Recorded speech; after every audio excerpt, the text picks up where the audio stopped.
Training camp 2 weeks away now. We're counting it down, talking about who will be the starting running back today. Hello, and thank you for joining us for Countdown to Camp with Steve Atwater, Andrew Mason. I am Phil Milani, and guys, no CJ Anderson heading into training camp this year. Really, no proven guy in the league at all. Steve, is that a concern to you?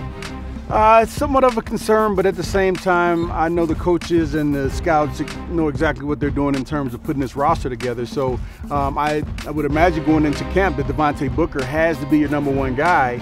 But I think that Royce Freeman will be given every opportunity to kind of earn that starting position as well.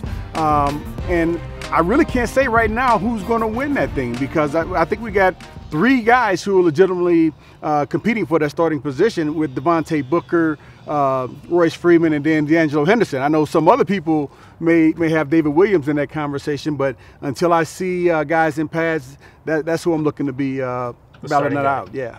Base, you agree? Well, with Dave Williams, I know some other people, he's talking about me, because I've been pretty high on Dave Williams. I don't know if he's starting, but certainly you can't dismiss him in the running back competition. He's shown a lot of progress so far. But if you look at how they were shuffling the running backs in during OTAs, a lot of situational use. So you even saw D'Angelo Henderson. Philip Lindsay, the undrafted rookie out of CU, was getting some reps with the ones, catching passes out of the backfield. It's a very wide open competition, and that may lead itself to something of a committee use when we get to the regular season, just because you may be looking at situations saying, okay, this situation's a Lindsay situation. This is a Royce Freeman.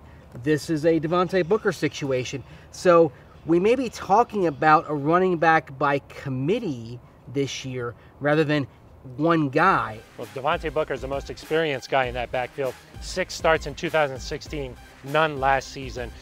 You mentioned a situational kind of back. Is that where Royce Freeman, a pounder who can come in, he's going to pay dividends there, right? I think so, short yardage situations, but he also is very explosive. He can break some long runs as well. So I think he's going to be in the mix to be that bell cow back. I'm sorry, Mace. You love the bell cow. That's the thing. Old Steve school. wants the bell cow, old school. He wants Terrell Davis, and that's Yes. hey, that's fine. You know, there's some argument for that. And if one of these guys busts out and is head and shoulders above the rest, I think you're right there. But at the same time, if you look at teams like the Patriots and the Eagles, they made it work by the committee arrangement, taking advantage of mismatches that they could exploit. And given the fact these running backs may be clustered close together, it may be a committee situation this year. You mentioned the cluster. Does one of these guys really need to show up during training camp just to make the team?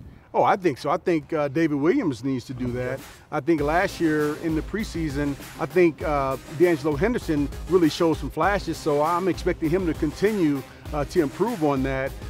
And I think Devontae Booker and Royce Freeman will be battling it out, at least initially, for that starting spot. D'Angelo Henderson, remember, he was outstanding last summer, as you guys both know, and y'all watching probably remember. But then he had that fumble in the preseason. So I think for all of these guys, ball security is going to be paramount, because if they're clustered so closely together and they're all seeing first and second team reps and they're all being shuffled around, a fumble or two could be the thing that knocks you down the depth chart and puts your place on the roster in peril. Well, it'll all unfold on the practice fields here behind us. Just 2 weeks until Broncos training camp gets started. Up next in our countdown to camp, the improvements we'll see from head coach Vance Joseph. Until then, for Steve Atwater and Andrew Mason, I'm Phil Milani.